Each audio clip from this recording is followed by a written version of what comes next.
What up, though? Now, give it to me again. What up, though? That's what I'm talking about. I'm so excited to be here with you all on my second day. Amazing, amazing speakers. First off, what you should know is I'm a native Detroiter. I grew up on the west side of Detroit in this house. My grandmother, Ella Mae, raised me. Not that Ella Mae. Ella Mae Smith. She raised me. When nobody else wanted to take on another child, she stepped in, along with my grandfather, Rose. And they took the time to let me know that education would unlock the keys to the world for me, that the world was my university. And so, me as a young girl, right here, check and fly with the hair, doing my thing with the rug that some of y'all probably remember, was able to transform into this woman.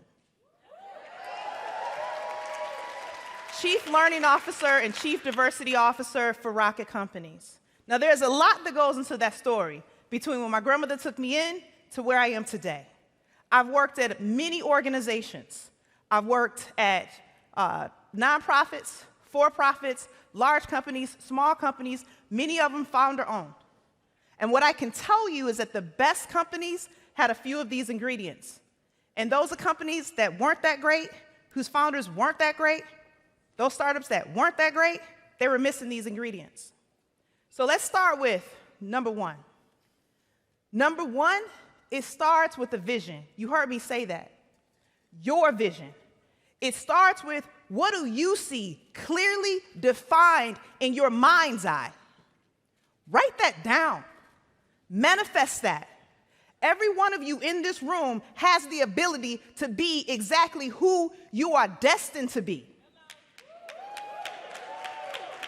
So then once you got that vision, you got to move into purpose. You got to walk with purpose. You got to have your head held high with purpose. You got to know who you are inside and out, because guess what? You want folks to go with you. So you want people to tap into that purpose. 15 years ago, I left the D, and I said I was never, ever, ever, ever coming back. And because of Dan Gilbert and his vision and his purpose and his commitment to my city, I came back here. So who are you taking with you? Another thing that you should know is that 70% of employees have to feel connected to purpose. It defines their work. So if you're doing something every day that you're not connected to, I'm going to ask you the question, why are you doing it? Empowerment, agency, advocacy. Are you advocating for yourself? Y'all been here for 3 days. How many networks have you made? How many relationships have you seeded into? Who have you sold into lately? You have friends, you have family. Are you empowering those around you? Are you being curious? Are you asking the questions that you need to ask? Remember what I told you. The world is your university. Formal education is great, but I'm going to tell you, I learned more yesterday than I've learned in many of the classes that I've sat in. So what are you doing with that education?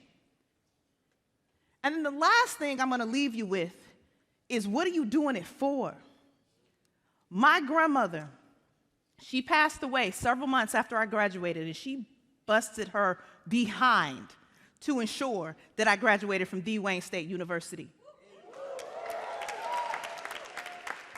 And she sold, and she sold, and she sold. And when we went to her funeral, there wasn't a dry eye, and the line to get in the funeral was around the corner, because that's how many people she touched. So when you think about what you're trying to build, going back to your vision that you're going to write down with clarity, what is going to be your legacy? I want you all to close your eyes. Envision yourself 30 years from now. I know that's a long time, but 30 years from now, who will you be? Who will you have impacted? What will you have done? with the time that has been given to you. You got one shot, you got 24 hours in a day, make it count.